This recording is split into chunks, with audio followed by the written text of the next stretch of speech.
it's time to start adding body contours to this Harley Benton Tele kit. I'm going to do a arm contour right there, you know, up at the shoulder, so my arm isn't... and I'm going to do a little bit of belly cut in here. I'm not sure how much I'm going to take out of there because it doesn't sit too bad there. But yeah, this really is something that I want to address. I'm just going to take a handheld sander. I've got some 80 grit, some 120, some 220, and I'm just going to work it down. It might take a little while with that, but that's what I got, so that's what I have to use. So yeah, I'm going to get this thing taken apart and yeah, then get to sanding.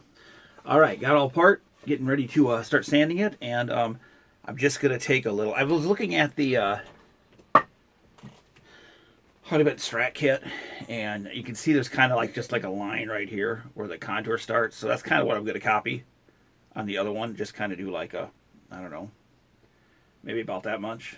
Just a rough measurement. I mean, it's not really that big of a deal. I don't know if I'm going to do this much on the back, but that I'm just going to kind of play by, you know, how it feels as I'm doing it. But yeah, so if I do kind of like that, I'm just going to mark where my finger's at here. Something like that. And then do a, just do a line straight across kind of here. Maybe somewhere in that area. I'm going to compare it to this again. Yeah, it looks pretty similar. So yeah, that's kind of where I'm going to go. And I'm going to, yeah, get sanding. See how much down it feels. You know, just however far down I feel it needs to be. I'm babbling. I'm just going to get at it. So yeah, here we go. All right, I am actually borrowed my mom's garage because I've said in previous videos I really don't have a good workspace right now to work on guitars, and so this was just the best option.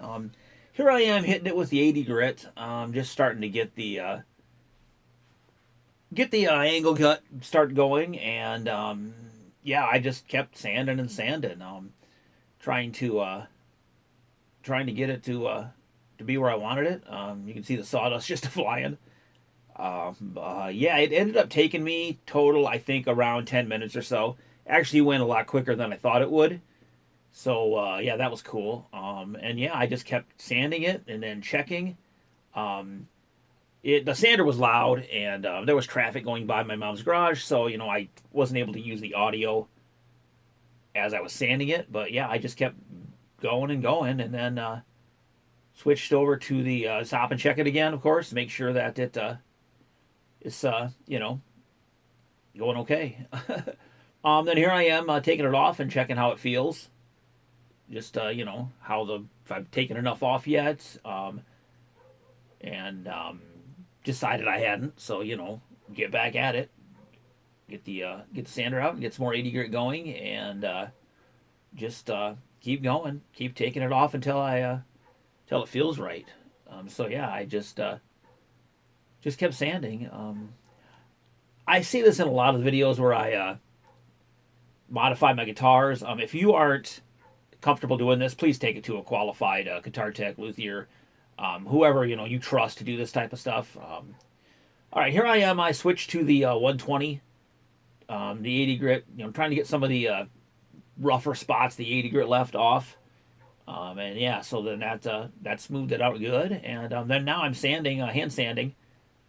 Switched to the 220 to get it nice and fine and as smooth as I could, so that it is as comfortable as it can be. So yeah, I just kept doing this until I thought I had it where I wanted it. So yeah, it was a lot of sanding, All right, there we go. I just did a small little, it's nothing major, but it definitely smooths that out. It definitely feels better on your arm right there. That's great. And yeah, I'm not going to do a belly cut on it. I don't think I'm going to need it. I had it put together. When it was still put together, I was playing, and that was really the only part that was really bothering me, was that shoulder spot right there. And so yeah, that's what I'm gonna do some more fine sanding. Put one little nick in it with the sander, but I'll fix that before I paint it. But yeah, do a little bit more fine sanding, get that sealed up again, little sealer coat on it, and then I'll be getting it ready for paint. So yeah, I guess that's the next step. So yeah, as always, if you don't mind a guy babbling about guitars, doing weird shit, and all that type of stuff, please hit the subscribe down there, help me grow the channel, and yeah, see you in the next video.